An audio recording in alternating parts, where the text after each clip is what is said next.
بسم اللہ الرحمن الرحیم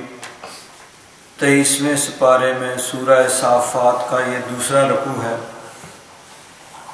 تقریباً آدھا رکوع جو ہے وہ پچھلے درس میں ہم نے اس کا ترجمہ اور کچھ اس کے بارے میں تشریح کی تھی۔ جس طرح یہ سورہ صافات قرآن پاک کی جو حافظوں کے لیے سب سے مشکل ترین صورتیں ہیں ان میں سے ایک ہے کہ بہت زیادہ مشکل پیش آتی ہے اس کو یاد کرنے اور یاد رکھنے میں، کہ چھوٹی چھوٹی آیات ہیں اور اس میں پھر متشابہ بھی ہیں کہ دیگر جگہ بھی اس طرح سے ملتی جلتی آیات ہیں۔ تو یہ جو دوسرا رکوع ہے یہ بھی تقریباً پورے قرآن پاک میں سب سے بڑا رکوع ہے، جس میں 53 آیات ہیں۔ تو اتنا بڑا رکوع شاید اس کے برابر کوئی ایک دو ہوں گے، اس سے بڑا رکوع قرآن پاک میں کوئی نہیں ہوگا۔ تو اس رکوع کے پہلے شروع میں اللہ تبارک و تعالیٰ نے یہ فرمایا کہ ظالموں کو اور ان جیسے لوگوں کو حکم ہوگا کہ ان کو جہنم کی طرف لے جاؤ۔ جب ان کو اس طرف لے جانے کا حکم ہوگا اور ان کو اس طرف لے جایا جا رہا ہوگا تو پھر حکم ہوگا بھائی ان کو روکو، ٹھہراؤ، ان کو ابھی ٹھہراؤ، ان سے کچھ سوالات ہونے، ان سے سوال جواب ہوں گے۔ پھر وہ آپس میں ایک دوسرے پہ الزام تراشی کریں گے، تمہاری وجہ سے ہم گمراہ ہوئے ہیں، تم نے ہمیں گمراہ کیا، تم ہمیں اس طرح کی باتیں بتاتے تھے۔ یہ وہ لوگ جو دوسروں کے پیچھے لگ کے گمراہ ہوئے، اور وہ جنہوں نے گمراہ کیا تھا وہ کہیں گے بھائی ہم نے کوئی زبردستی تو نہیں تمہیں گمراہ کیا، تم اپنی مرضی سے ہوئے، تم اپنی مرضی کے مالک تھے، تو ہم نے تو تمہیں کہا تم چلے آئے۔ اللہ تبارک و تعالیٰ نے فرمایا کہ یہ سب لوگ ان کو جہنم میں عذاب دیا جائے گا۔ اس کے آگے جنتیوں کا ذکر ہوا۔ جنت کے اندر اللہ تبارک و تعالیٰ کی طرف سے ان کو جو نعمتیں ملیں گی ان کا ذکر ہوا۔ آگے ارشاد فرمایا جنتی جنت میں آپس میں اب بیع گفتگو ہوں گے۔ ان کے شراب کا دور جو ہے وہ چل رہا ہوگا۔ اب دنیا میں شراب حرام اور ممنوع ہے، گناہ کبیرہ ہے شراب پینا، لیکن جنت میں اللہ تبارک و تعالی جنتیوں کو یہ عطا فرمائے گا۔ لیکن جنت کی شراب اور دنیا کی شراب میں زمین آسمان کا فرق ہوگا، کہ دنیا کی شراب بدبودار ہے اور بیماریوں کا مجموعہ ہے، مختلف طرح کی بیماریاں اس سے لگتی ہیں، پینے سے آدمی کی عقل زائل ہو جاتی ہے، اس کو پتہ نہیں ہوتا اب میں کیا کر رہا ہوں، کیا کہہ رہا ہوں۔ لیکن جنت کی شراب جو ہوگی وہ خوشبودار ہوگی، اور فرمایا لا فیہا غول ولا ہم عنہا ینزفون، نہ اس تو اس سے چکر آئیں گے، نہ الٹی ہوگی، نہ اس سے عقل ماری جائے گی کہ آدمی جو ہے پھر وہ اس طرح کی حرکتیں کرنا شروع کر دے پاگلوں جیسی۔ تو جنت کے اندر جو نعمتیں ان کو ملیں گی ان کا ذکر ہوا کہ وہ تختوں کے اوپر نعمتوں بھری جنتوں میں تختوں پہ ہوں گے آمنے سامنے، یعنی ایک دوسرے کی طرف وہ چہرہ کر کے بیٹھے ہوئے بات چیت کر رہے ہوں گے، شراب کا دور چل رہا ہوگا۔ اس وقت وہ ایک دوسرے سے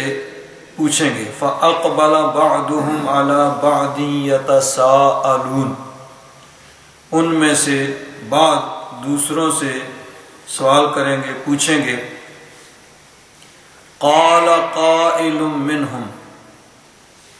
ان میں سے ایک کہنے والا کہے گا۔ قَالَ يَقُولُ کا معنی ہوتا ہے کہنا، اور قائل اس سے اسم فاعل کا صیغہ ہے، کہنے والا۔ اب یہ قائل کا لفظ دو معنوں میں استعمال ہوتا ہے، دو مختلف مادوں سے آتا ہے۔ ایک ہوتا ہے قال یقیل، یہ بھی عربی میں استعمال ہوتا ہے، وہ اصل میں ہے قاف یا اور لام۔ قال یقیل کا معنی ہوتا ہے قیلولہ کرنا، دوپہر کے وقت تھوڑا سا آرام کرنا، اور قالا یقول یہ واو کے ساتھ ہے، قاوالا سے کالا بنا ہے، قالا یقول اس کا معنی ہوتا ہے کہنا کچھ، تو اس میں فاعل دونوں سے قائلن ہی آتا ہے۔ تو قائلن کا معنی یہ کہنے والا بھی اور کبھی قیلولہ کرنے والا بھی، جو قیلولہ کر رہا ہے دوپہر کے وقت تھوڑا سا آرام کر رہا ہے، یعنی دونوں سے قالا یقیلو اس سے بھی قائلن اس میں فاعل آئے گا، اور قالا یقولو سے بھی قائلن ہی آئے گا، کیونکہ وہاں یا ہے وہاں واو ہے، دونوں حمزہ میں بدل جائیں گی۔ تو بہرحال یہ ایک صرفی اور نحوی بحث ہے، صرف کے اندر یہ تعلیلیں وغیرہ ہوتی ہیں، عربی گرامر جو مدارس میں پڑھائی جاتی ہے۔ تو ایک کہنے والا کہے گا ان میں سے انی کان لی قرین، میرا ایک ساتھی تھا، قرین دوست، ساتھی، پاس بیٹھنے والا، بڑا گہرا جگری دوست تھا میرا، یقول وہ کہا کرتا تھا اِنَّکَ لَمِنَ الْمُصَدِّقِینَ، کیا تو بھی تصدیق کرنے والا ہے؟ یعنی وہ حیرانگی کے ساتھ مجھے پوچھا کرتا تھا کیا تو ان باتوں کو مانتا ہے؟ اَإِذَا مِتْنَا وَكُنَّا تُرَابًا، کیا جب ہم مر جائیں گے اور مٹی ہو جائیں گے، وَعِظَامًا اور ہڈیاں رہ جائیں گی، یعنی پہلے جسم کو مٹی کھا جائے گی اور ہڈیاں رہ جائیں گی، پھر آہستہ آہستہ ہڈیاں بھی مٹی کے ساتھ مٹی ہو جائیں گی، اِنَّا لَمَدِینُونَ، کیا پھر ہمیں بدلہ دیا جائے گا، یعنی دوبارہ زندہ کر کے پھر اعمال کا حساب کتاب، پھر جنت دوزخ کے فیصلے، اعمال کا بدلہ دیا جانا، کیا یہ ہو سکتا ہے، کیا یہ ممکن ہے؟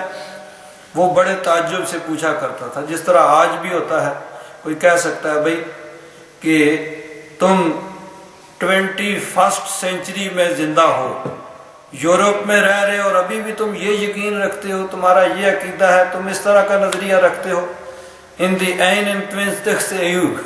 21ویں صدی میں ابھی تک تم ان باتوں پہ خلوص رکھتے ہو، ان باتوں پہ یقین رکھتے ہو، بھائی مرنا ہے، مرنے کے بعد پتہ نہیں سینکڑوں ہزاروں سال کے بعد دوبارہ زندہ ہونا ہے، اور پھر ہم نے اللہ کی بارگاہ میں پیش ہونا ہے اور اعمال کی جواب دہی ہونی ہے۔ اس سائنسی دور میں آج سائنس اتنی ترقی کر چکی ہے اور لوگ چاند پہ پہنچ سکے ہیں اور مریخ پہ پہنچنے کی کوشش کر رہے ہیں، اور ابھی تک تم اس طرح کے عقیدے رکھتے ہو، یہ تمہارا یعنی یہ تم اس باتوں کو ان باتوں پہ ابھی تک خلوف رکھتے ہو، یقین رکھتے ہو۔ تو اس طرح کی باتیں روزمرہ کی زندگی میں لوگوں کو سننی پڑتی ہیں، جن کا عام لوگوں سے واسطہ پڑتا ہے، ہر طرح کے لوگوں کے ساتھ جن کا تعلق ہے، جو اسکول میں جاتے ہیں، کالج میں جاتے ہیں، کام کاج پہ ہوتے ہیں، جہاں ہر طرح کے لوگ آتے ہیں، تو اس طرح کی باتیں چلتی رہتی ہیں، ہوتی رہتی ہیں، لوگ اس طرح کی باتیں کرتے ہیں کہ عقل ان کو تسلیم نہیں کرتی۔ یہ کیسے ہو سکتا ہے کہ جب ایک آدمی مر گیا اور مرنے کے بعد تو دوبارہ زندہ ہو نہیں سکتا؟ دنیا میں دیکھیں، خدا نہ خواستہ کوئی حادثہ پیش آ جائے تو اب جو بھی وہ مدد کرنے والے آتے ہیں، سب سے پہلے دیکھتے ہیں بھئی جو بندہ زندہ ہے اس کو اٹھاؤ اور اس کو بچانے کی کوشش کرو، اس کے لیے ایمبولینس آ جائے، ہیلی کاپٹر آ جائے، جو کچھ بھی ہو، اور دیکھتے ہیں اچھا بھئی یہ مر چکا ہے، چلو بھئی اس کے اوپر اب سفید کپڑا ڈال دو، اب اس کو کچھ نہیں کر سکتے، اس کے لیے کچھ نہیں ہے۔ اور جس میں زندگی کی کوئی رمق باقی ہے، جس کا سانس چل رہا ہے، نبض چل رہی ہے، اس کو بچانے کی کوشش کرتے ہیں، بھئی اس کو فوراً فلاں اسپتال میں لے جاؤ، فلاں میں لے جاؤ، اور آگے لے جاؤ، اور کوشش کرو، یعنی یہ بچ جائے۔ تو دنیا میں یہی ہوتا ہے کہ جو زندہ ہے اس کے لیے تو سب کچھ ہوتا ہے، جو مر گیا اب کچھ نہیں ہو سکتا، بھئی اس نے تو دوبارہ زندہ ہونا نہیں ہے۔ تو وہ جو ابھی جس میں جان نکلی ہے، سائنس کہتی ہے بھئی کچھ نہیں ہو سکتا، بھئی یہ تو مر چکا ہے۔ تو جس کو ہزاروں سینکڑوں سال ہو چکے ہیں، اب اس کے بارے میں پھر دوبارہ زندہ ہونا اور پھر اعمال کی جواب دہی، عقل سائنس اس کو تسلیم نہیں کرتی، تو کیا تم ان باتوں پہ یقین رکھتے ہو؟ تو اس طرح کے ہی دو دوست ہوں گے جو دنیا میں اکٹھے رہے ہوں گے، ایک جو ہے وہ آخرت پہ یقین رکھتا ہوگا، یعنی مومن ہوگا، اور ظاہر بات ہے جو جنت میں ہے اس نے نیک اعمال کیے ہوں گے، اچھا عقیدہ ہوگا، اچھے اعمال ہوں گے، اور اس کا دوست اس کے پاس بیٹھنے والا جو ان باتوں پہ یقین نہیں رکھتا تھا اور اس بات پہ اس کا ٹھٹھا مذاق کیا کرتا تھا اور اس کو شرمندہ کیا کرتا تھا، بھئی تم اس ترقی یافتہ دور میں بھی ان باتوں پہ یقین رکھتے ہو کہ یہ ہو سکتا ہے؟ قال قائل منہم،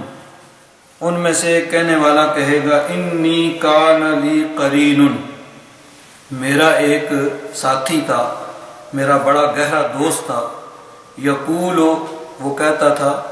اِنَّکَ لَمِنَ الْمُصَدِّقِینَ، کیا تو تصدیق کرنے والوں میں ہے؟ تو بھی ان باتوں کو مانتا ہے؟ تو تو بڑا پڑھا لکھا ہے، یونیورسٹی کی تیری تعلیم ہے، بڑا ڈپلومہ ہے تیرے پاس بڑا اچھا جاب ہے، تو بڑا بزنس مین ہے، سائنسدان ہے یا انجینئر ہے یا ڈاکٹر ہے، تو بھی ان باتوں کو مانتا ہے؟ یعنی اس طرح کی باتیں روزانہ ہوتی رہتی ہیں۔ اَإِذَا مِتْنَا وَكُنَّا تُرَابًا وَعِظَامًا أَإِنَّا لَمَدِينُونَ، کیا جب ہم مر جائیں گے اور مٹی ہو جائیں گے اور ہڈیاں رہ جائیں گی، کیا پھر ہمیں بدلہ دیا جائے گا؟ دنیا میں تو اس طرح کی باتیں ہوتی ہیں۔ اب اس کو کامل یقین ہے،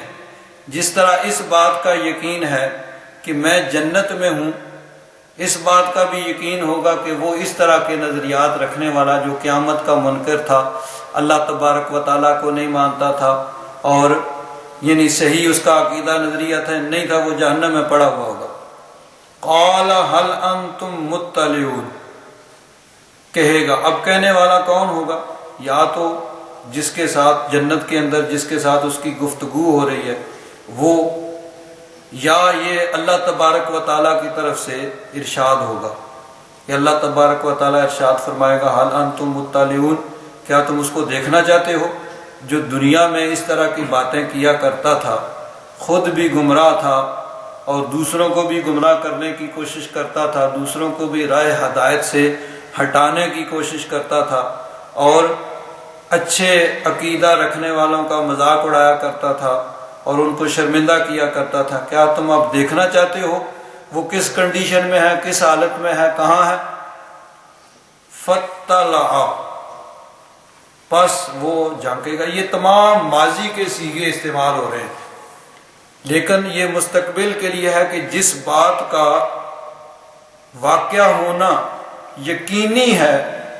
وہ مستقبل میں بھی ہو تو اس کو ماضی کے صیغے کے ساتھ تعبیر کیا جاتا ہے۔ فرلیدن تائی کے صیغے تمام استعمال ہو رہے ہیں، لیکن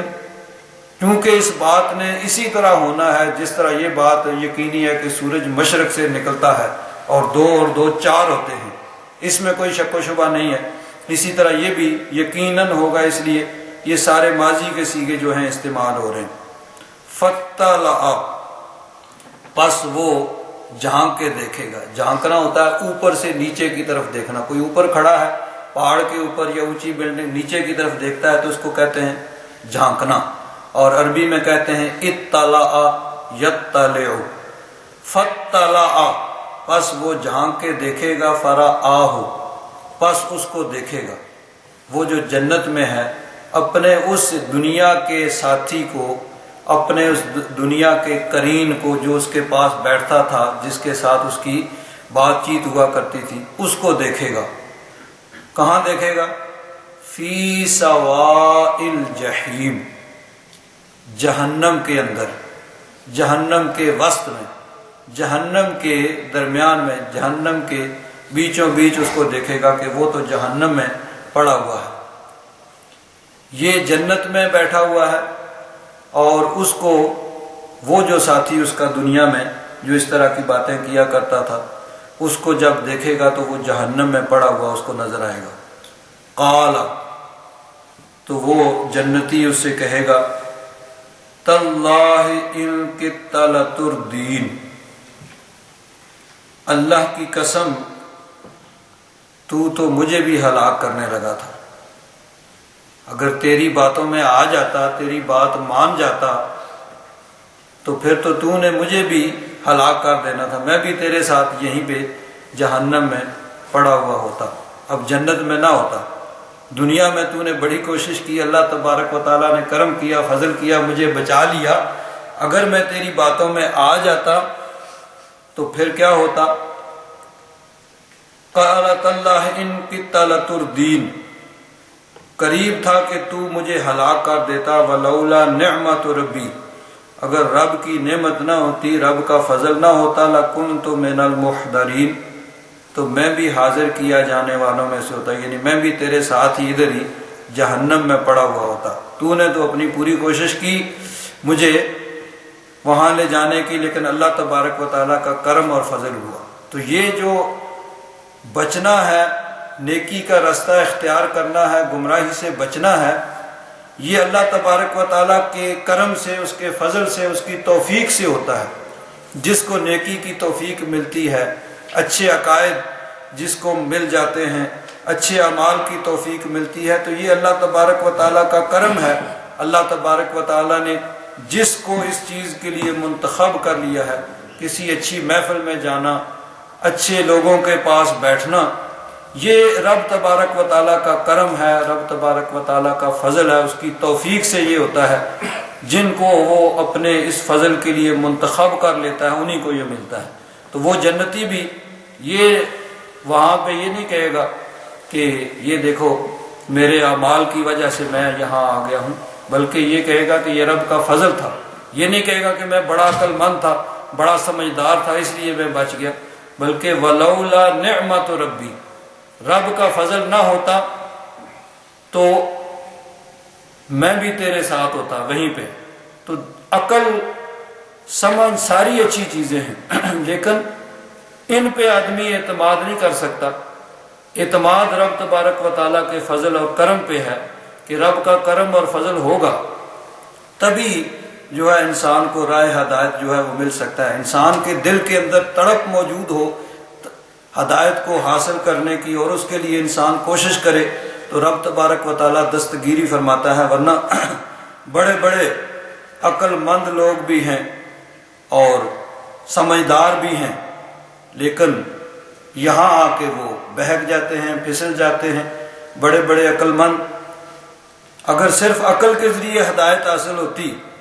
تو بڑے بڑے عقل مند سارے کے سارے عارف باللہ ہوتے، سب کے سب عارف باللہ ہوتے، لیکن وہ عارف تو نہیں ہے، صرف بلے ہی بلے بلہ پنجابی میں کہتے ہیں، تو وہ عارف باللہ کوئی نہیں ہے۔ عقل کے ذریعے سے عارف باللہ نہیں ہوتا ہے، رب تبارک و تعالیٰ کے فضل اور کرم سے ہوتا ہے۔ جس پر رب تبارک و تعالیٰ کا کرم اور فضل ہوتا ہے اسی کو یہ نعمت ملتی ہے۔ تو وہ جنتی اس جہنمی سے کہے گا کہ تاللہ ان کدت لتردین، اللہ کی قسم قریب تھا کہ تو مجھے ہلاک کر دیتا۔ ولولا نعمت ربی، اگر میرے رب کی نعمت نہ ہوتی، رب کا فضل نہ ہوتا، رب کا کرم نہ ہوتا، لَكُنْتُ مِنَ الْمُحْضَرِينَ، میں بھی حاضر کیا جانے والوں سے ہو جاتا، یعنی تیری باتوں میں آ کے گمراہ ہو جاتا اور میں بھی جہنم میں پڑا ہوا ہوتا۔ اب وہ آپس میں بات چیت کریں گے۔ أَفَمَا نَحْنُ بِمَيِّتِينَ، کیا ہم نے مرنا نہیں ہے، یعنی اب ہمیں موت نہیں آئے گی، إِلَّا مَوْتَتَنَا الْأُولَى، مگر وہ موت جو پہلے ایک دفعہ آ چکی، وَمَا نَحْنُ بِمُعَذَّبِينَ، اور نہ ہمیں عذاب دیا جائے گا، یعنی موت بھی نہیں آئے گی۔ انسان کو دنیا میں دو ہی چیزوں کا یعنی خدشہ ہوتا ہے، ایک یہ کہ کوئی بیماری نہ آ جائے، کوئی تکلیف نہ آ جائے، کوئی مصیبت نہ آ جائے، اور سب سے بڑا جو ہے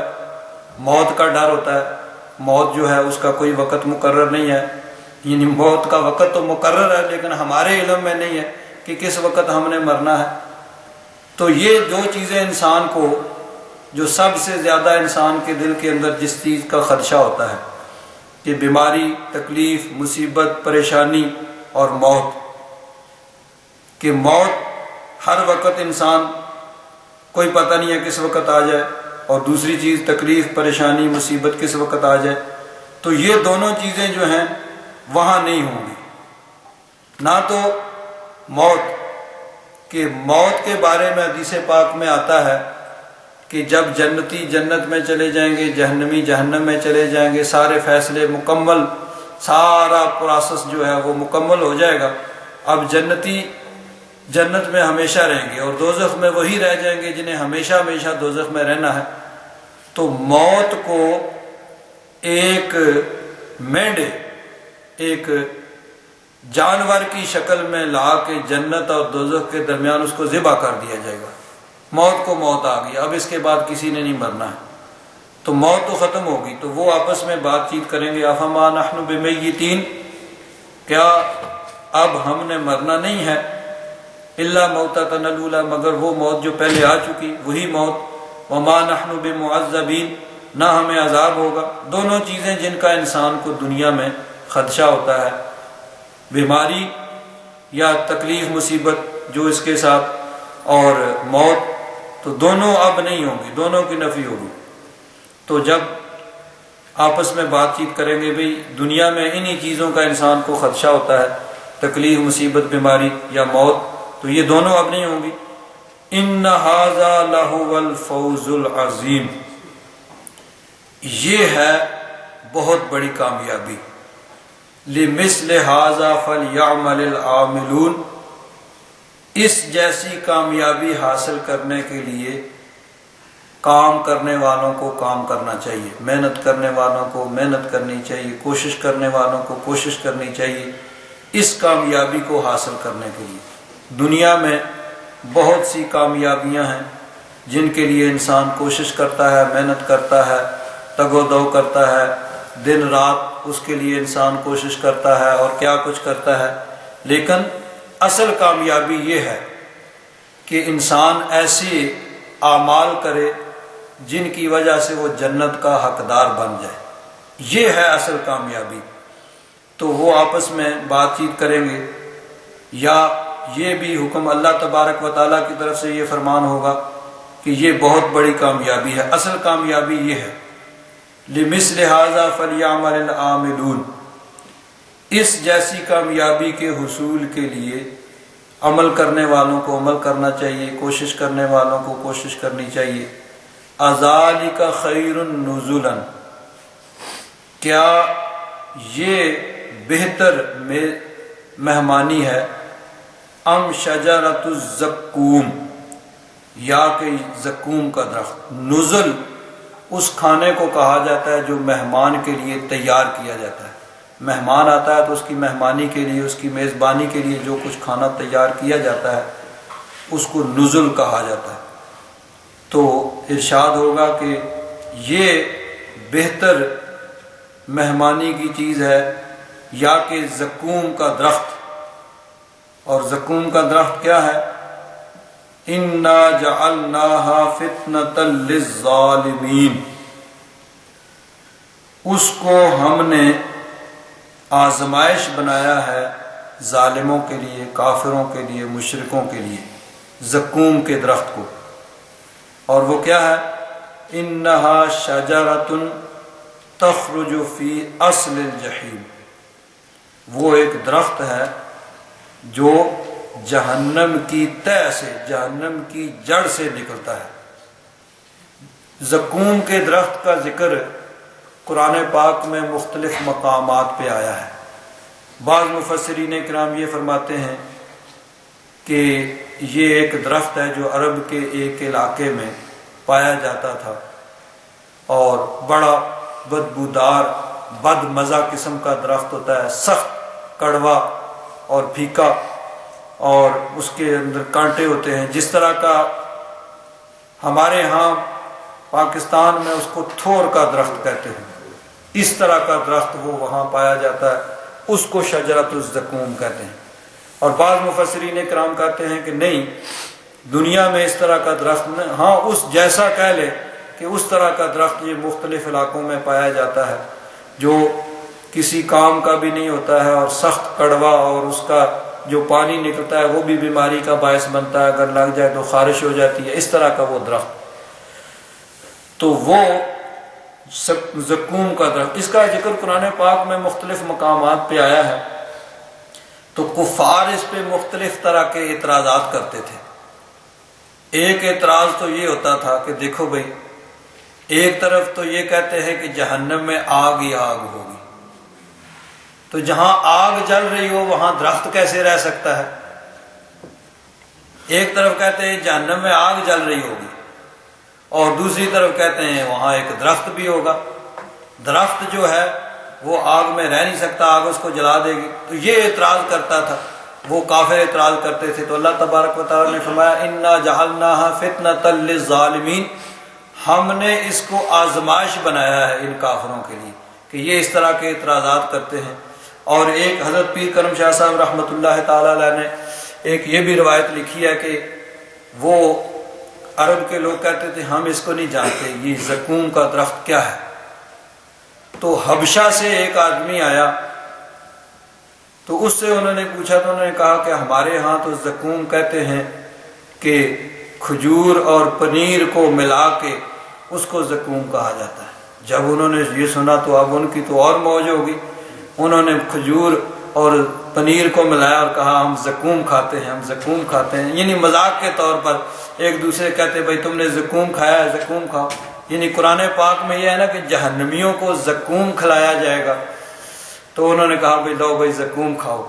زقوم یہ کہتے ہیں کہ جہنم میں تمہیں زقوم کھلایا جائے گا، ہم تو دنیا میں زقوم کھا رہے ہیں، یعنی ان کی زبان میں اس چیز کو زقوم کہا جاتا تھا۔ تو اللہ تبارک و تعالیٰ نے فرمایا انا جعلناها فتنۃ للظالمین، یہ بھی ایک آزمائش ہے کہ تم اس کا مذاق اڑا لو،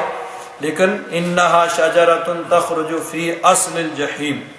وہ ایسا درخت ہے جو جہنم کی تہ سے، اس کی جڑ سے نکلتا ہے، طلعھا، اس کی شاخیں، کأنہ رؤوس الشیاطین، گویا کہ وہ شیطانوں کے سر ہیں۔ رأسن کی جمع رؤوس، شیطانوں کے سر۔ تو اب یہاں بھی یہ سوال پیدا ہو سکتا ہے کہ کسی چیز کے ساتھ تشبیہ دینے کا مقصد یہ ہوتا ہے کہ آدمی کسی چیز کو نہیں جانتا لیکن ایسی چیز کے ساتھ تشبیہ دی جائے جس کو وہ جانتا ہو تو اس کا کچھ نہ کچھ تصور ہو جاتا ہے کہ بہت بڑی چیز ہے۔ اب ایک آدمی نے نہیں دیکھی ہے تو ہم کہیں گے ہاتھی کی طرح، ہاتھی دیکھا ہوا ہے بہت بڑا ہوتا ہے تو ایک تصور اس کا ذہن میں آ جاتا ہے کہ بہت بڑا ہے۔ تو اب اس کی شاخوں کو تشبیہ دے گی شیطانوں کے سروں کے ساتھ، تو شیطانوں کے ساتھ تو ہم نے دیکھے نہیں ہیں، تو تشبیہ کا مقصد فوت ہو جائے گا۔ بھائی جس چیز کے ساتھ تشبیہ دی جا رہی ہے مقصد فائدہ حاصل نہیں ہوا کہ نہ ہم نے شیطانوں کے سر دیکھے ہیں تو نہ پھر ہمیں اس کا کوئی تصور ملا بھئی وہ کیسے ہیں شیطانوں کے سروں جیسے۔ اب پھر پوچھنا پڑے گا شیطانوں کے سر کیسے ہوتے ہیں؟ تو مفسرین اکرام فرماتے ہیں بات یہ ہے کہ ہم نے فرشتوں کو نہیں دیکھا ہے لیکن ایک تصور ہمارے ذہن میں ہے۔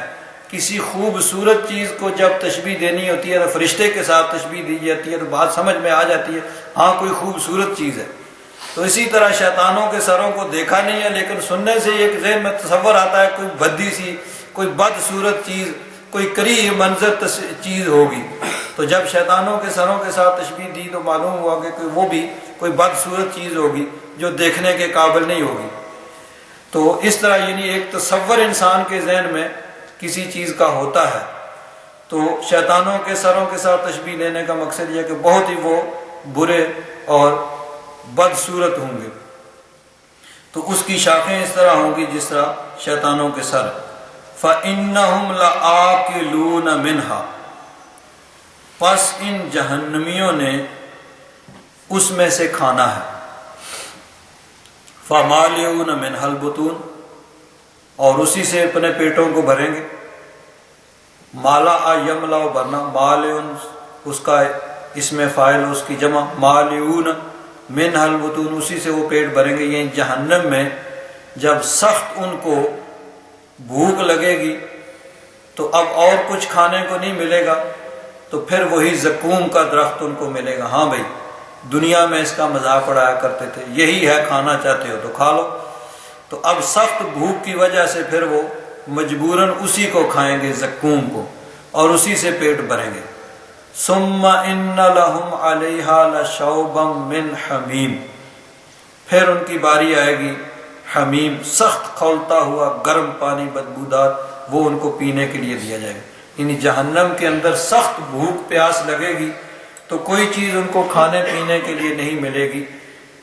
جب سخت مجبور ہوں گے تو پھر وہی زقوم کا درخت جو سخت بدبودار اور سخت کڑوا ہوگا اس کو کھائیں گے، اور جب پیاس سے مجبور ہوں گے تو وہی کھولتا ہوا وہ حمیم سخت گرم پانی اس کو پئیں گے۔ ثم ان مرجعہم لإلی الجحیم، پھر ان کا لوٹنا ہے جہنم کی طرف، پھر ان کو واپس جہنم میں ڈال دیا جائے گا۔ انہم الفوا آباءہم ضالین، بے شک انہوں نے پایا اپنے آباء و اجداد کو، اپنے فور فادرز کو، اپنے پہلے گزرے ہوئے بزرگوں کو گمراہ پایا، ان کے باپ دادا بھی گمراہ تھے۔ فہم علی آثارہم یہرعون، پس وہ ان کے نقش قدم پر دوڑتے ہوئے چلے جا رہے تھے، یعنی انہی کی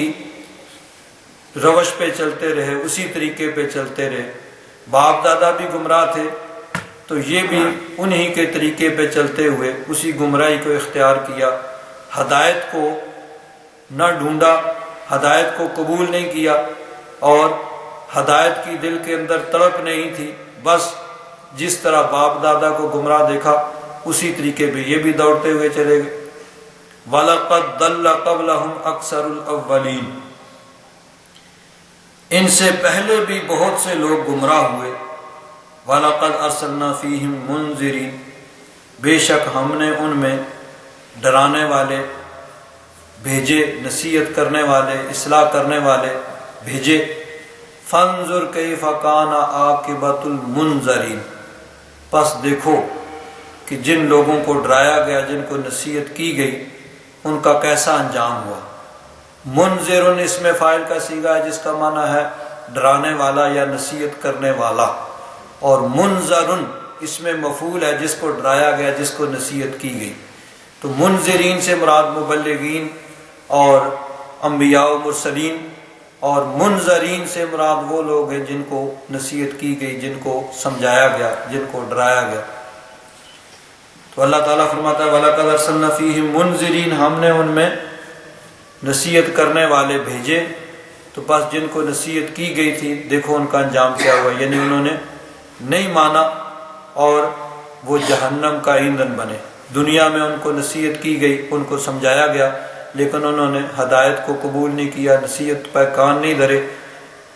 تو آج دیکھ لو ان کا کیا انجام ہوا۔ جہنم میں وہ جل رہے ہیں، زقوم کھا رہے ہیں اور سخت کھولتا ہوا گرم پانی پی رہے ہیں۔ الا عباد اللہ المخلصین،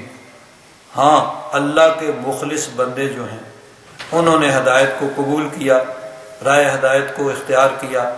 اس کے لیے دنیا میں ان پہ تکلیفیں بھی آئیں، مصیبتیں بھی آئیں، ان سب تکلیفوں کو انہوں نے خندہ پیشانی سے قبول کیا، ان مصیبتوں کو بھی انہوں نے عبور کیا اور رائے ہدایت پہ چلتے رہے، تمام رکاوٹیں جو آتی رہیں سب کو عبور کر کے وہ جاتے رہے۔ تو ان کا معاملہ جو ہے وہ الگ ہے، اللہ تبارک و تعالیٰ نے ان کو جنت عطا فرمائی ہے۔ یہاں اس میں جن آیات میں جن کا ہم نے ترجمہ کیا ہے، دو باتیں خاص طور پر قابل غور ہیں۔ ایک تو یہ ہے کہ یہ آیت نمبر 69 جو ہے اس میں ہے انہم الفوا آباءہم ضالین، کہ ان لوگوں نے اپنے باپ دادا کو گمراہ پایا، فہم علی آثارہم یہرعون، وہ بھی ان کے نقش قدم پہ چلے اور اسی طرح وہ گمراہ رہے۔ تو باپ دادا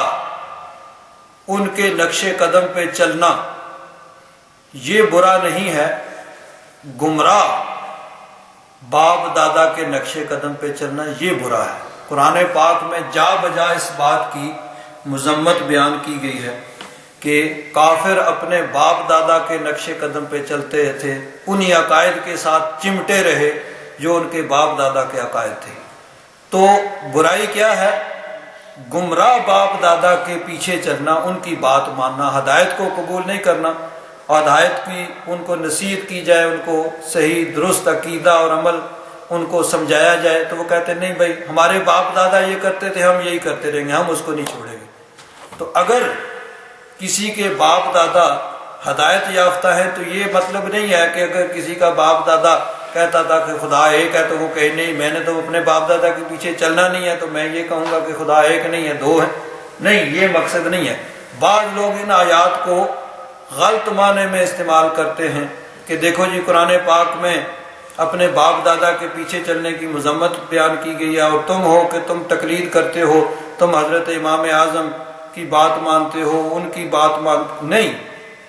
تقلید یا کسی کی بات ماننا تب برا ہے جب کہ وہ گمراہ ہے، اور گمراہ کے پیچھے لگ کے، چاہے وہ باپ دادا ہوں، چاہے کوئی بزرگ ہوں، کوئی بھی ہوں، بڑے ہوں، اگر وہ ہدایت یافتہ ہیں تو ظاہر بات ہے کہ ان کے جو عقائد، جو نظریات، جو اعمال ہیں اسی میں کامیابی ہوگی۔ ہاں کسی کے باپ دادا اگر گمراہ ہیں تو پھر جب وہ ان کی اس بات صرف اس وجہ سے کہ چونکہ ہمارے باپ دادا تھے ہم ان کو نہیں چھوڑیں گے،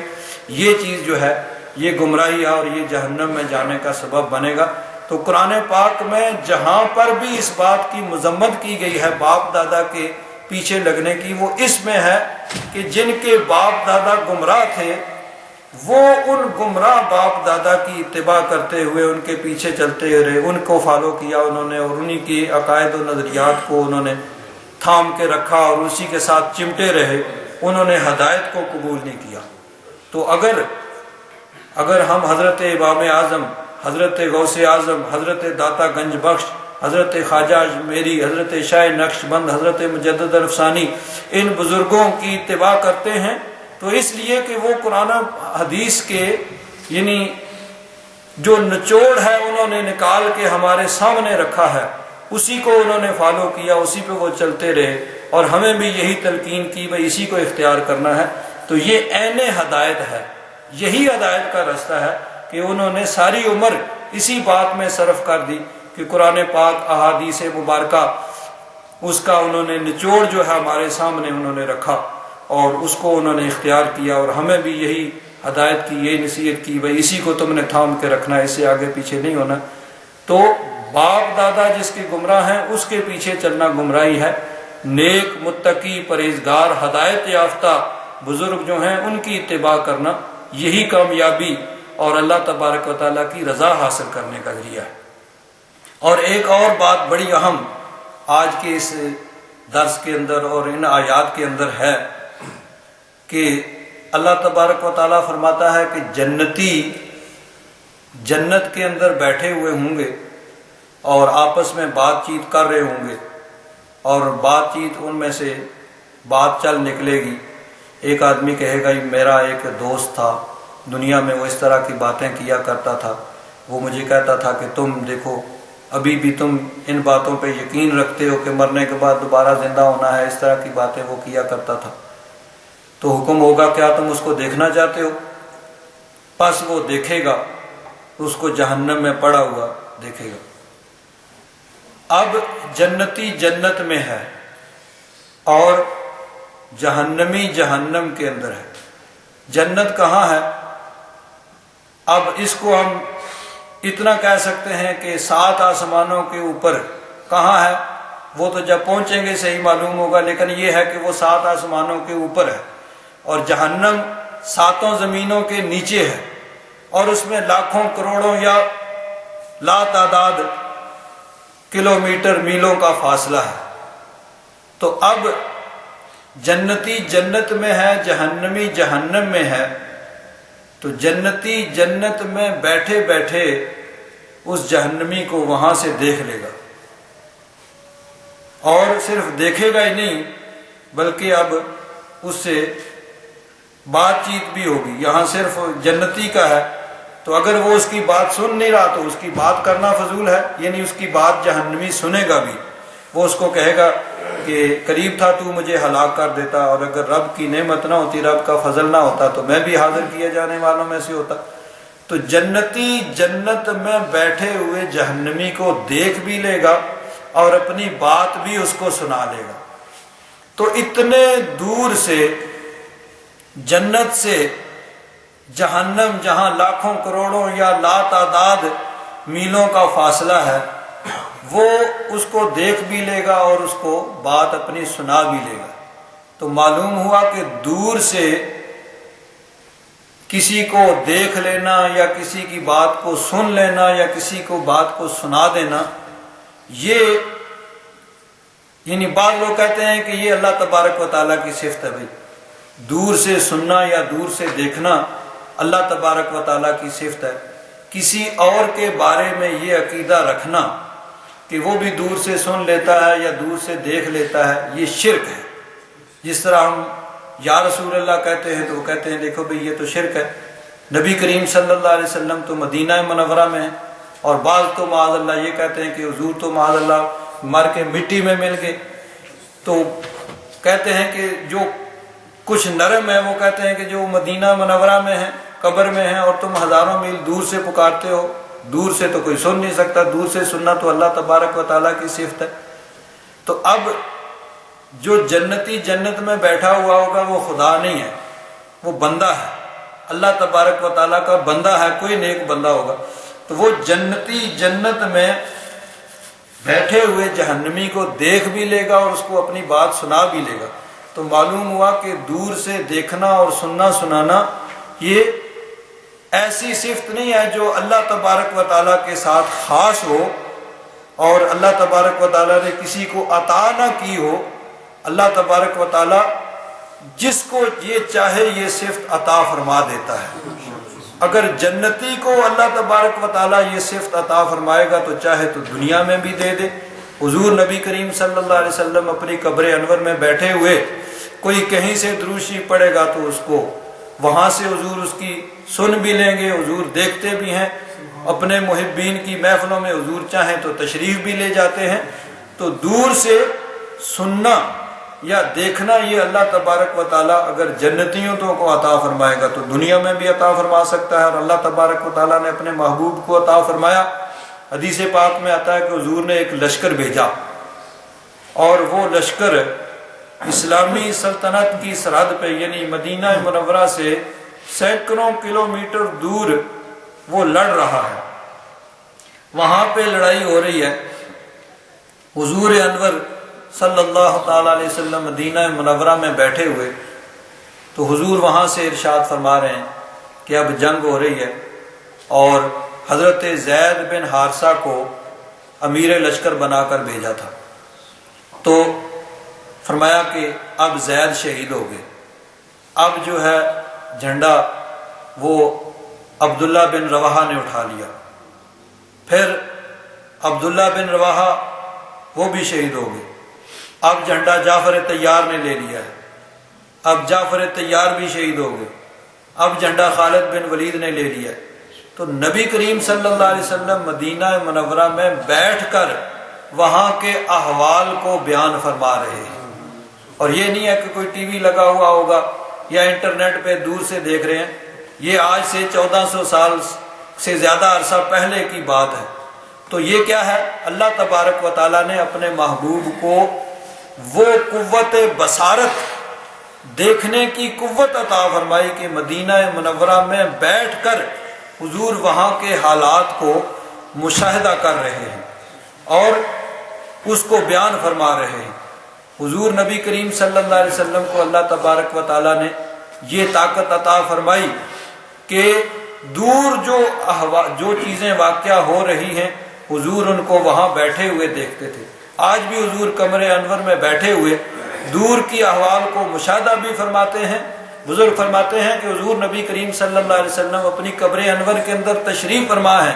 اور ساری کائنات حضور کے سامنے اس طرح جس طرح ہتھیلی کے اوپر رائی کا دانہ ہوتا ہے، تو آدمی اس کو دیکھتا ہے، اس طرح حضور نبی کریم صلی اللہ علیہ وسلم قبر انور کے اندر بیٹھ کر ساری کائنات کو مشاہدہ فرما رہے ہیں، اور جہاں چاہتے ہیں حضور نبی کریم صلی اللہ علیہ وسلم تشریف لے جاتے ہیں۔ حضور نبی کریم صلی اللہ علیہ وسلم کی برکت سے دیکھیے، حضور کی والدہ محترمہ جب حضور کی ولادت ہوئی تو فرماتی ہیں خرج منی نور، مجھ سے ایک نور نکلا اور اس کی وجہ سے میرے لیے شام کے محلات روشن، فاضاءت لی منہ قصور الشام، شام کے محلات روشن ہو گئے۔ حضور کے نہیں، حضور کی ولادت کی وجہ سے، حضور کی ولادت کی برکت سے حضور کی والدہ محترمہ نے مکہ مکرمہ میں بیٹھے ہوئے ہزاروں میل دور شام کے محلات کو دیکھ لیا۔ اللہ تبارک و تعالیٰ نے حضور کی برکت سے ان کو یہ قوت عطا فرما دی۔ یہ تو حضور کے غلاموں کی شان ہے کہ حضرت فاروق اعظم رضی اللہ تعالیٰ عنہ جمعہ کا خطبہ ارشاد فرما رہے ہیں تو خطبہ ارشاد فرماتے فرماتے درمیان میں کہتے ہیں یا ساریۃ الجبل، اے ساریہ پہاڑ کو دیکھو یا پہاڑ کی پناہ لو، اس طرف متوجہ ہو، پہاڑ کی طرف متوجہ ہو۔ لوگ حیران کہ خطبے کے اندر ایک بے ربط کلمہ کس طرح کہہ دیا۔ حضرت ساریہ تو سینکڑوں میل دور جہاد کے لیے گئے ہوئے ہیں، وہ تو یہاں موجود نہیں ہے، اور یہ کیسی بات اس وقت کھلی جب حضرت ساریہ وہاں سے آئے تو ان سے پوچھا گیا تو انہوں نے بتایا کہ فلاں دن ہم جمعہ کی عین جمعہ کے وقت ہم جہاد میں مصروف تھے، تو اچانک ہمارے غفلت یا ہماری بے توجہی کی وجہ سے پیچھے سے پہاڑ کے پیچھے سے ہو کے دشمن حملہ کرنا چاہتا تھا۔ اچانک ہم نے حضرت فاروق اعظم کی یہ بات سنی کہ اے ساریہ پہاڑ کی طرف متوجہ ہو، تو ہم نے ان کو دیکھا اور ان پہ حملہ کیا، اور ان کو ورنہ ہمارے لیے بہت زیادہ نقصان کا باعث ہو سکتا تھا۔ تو سینکڑوں میل دور حضرت فاروق اعظم خطبہ دیتے ہوئے ممبر پہ کھڑے ہوئے دیکھ رہے ہیں جنگ کے احوال کیا ہو رہے ہیں کہ دشمن پیچھے سے حملہ کرنا چاہتا ہے اور ان کی توجہ نہیں ہے۔ تو اب کوئی یہ کہہ سکتا ہے بھئی حضرت ساریہ بھی آخر سے صحابی رسول تھے، ان کو تو قریب نظر نہیں آیا اور حضرت فاروق اعظم نے اتنے دور سے دیکھ لیا۔ تو یہ بات احوال مختلف ہوتے ہیں، کبھی ایک حالت ہوتی ہے کبھی دوسری حالت ہوتی ہے، تو ہر وقت انسان کے ایک طرح کے احوال نہیں ہوتے ہیں۔ جب اللہ تبارک و تعالیٰ کرم فرمائے تو وہ بھی صحابی رسول ہیں، ان کا بھی درجہ مرتبہ بہت بلند ہے، لیکن اس وقت ان کے احوال ایک عام آدمی جیسے تھے۔ لیکن حضرت فاروق اعظم رضی اللہ تعالیٰ عنہ ان کی حالت اس وقت ان سے کرامت کا ظہور ہو رہا تھا، تو یہ نہیں ہے کہ ان میں وہ کرامت نہیں تھی یا ان کے اندر وہ درجہ مرتبہ حاصل نہیں تھا، وہ بھی صحابی رسول اور ان کو بھی کرامت کا درجہ حاصل تھا، لیکن آدمی کی حالت مختلف احوال میں مختلف ہوتی ہے، ہر وقت ایک جیسی حالت نہیں ہوتی ہے۔ ایک طرف دیکھیے نبی کریم صلی اللہ علیہ وسلم جنگ کے اندر ہیں، کافر حملہ کرتے ہیں اور کافر جو ہیں وہ نبی کریم صلی اللہ علیہ وسلم کے قریب پہنچ جاتے ہیں اور پتھراؤ کر رہے ہیں،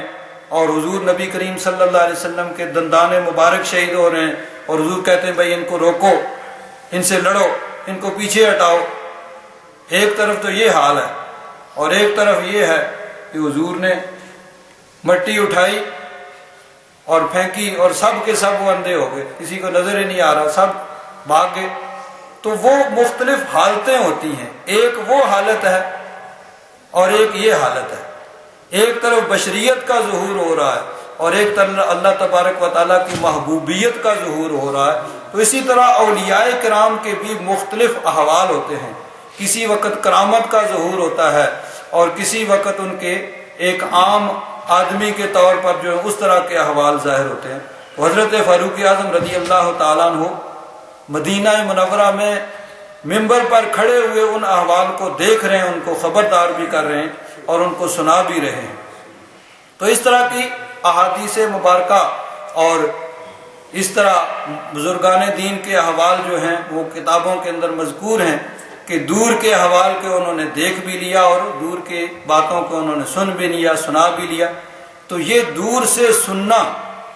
اللہ تبارک و تعالیٰ جس کو چاہے اس کو دور سے دیکھنے کی قوت بھی عطا فرما دے اور دور سے سننے اور سنانے کی قوت بھی عطا فرما دے۔ بلکہ ہم تو یہ کہتے ہیں کہ دور سے دیکھنا اور سننا سنانا یہ اللہ تبارک و تعالیٰ کی صفت نہیں ہے۔ اب سب حیران ہوں گے کہ یہ کیسے کہہ دیا بھائی، دور سے دیکھنا اور سننا اللہ تعالیٰ کی صفت نہیں ہے، بندوں کی صفت ہے۔ دور سے بندے ہی دیکھتے اور سنتے ہیں، ہاں ہمیں ایک لمٹ تک نظر آتا ہے اور ایک لمٹ تک ہم سن سکتے ہیں۔ جن کو اللہ تبارک و تعالیٰ قوت دیتا ہے وہ اس سے آگے بھی اور اس سے آگے بھی دور کی بات دیکھ بھی لیتے ہیں، سن بھی لیتے ہیں، اور چاہیں تو وہ دیکھنے کے لیے آنکھوں کو بند کریں اور لوح محفوظ کو بھی دیکھ لیں۔ یہ اللہ تبارک و تعالیٰ قوتیں عطا فرماتا ہے۔ لوح محفوظ است پیش اولیاء، ہرچے محفوظ است محفوظ از خطا۔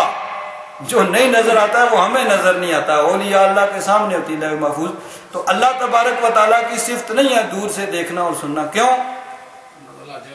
دور سے تو وہ دیکھتا سنتا ہے جو دور ہو،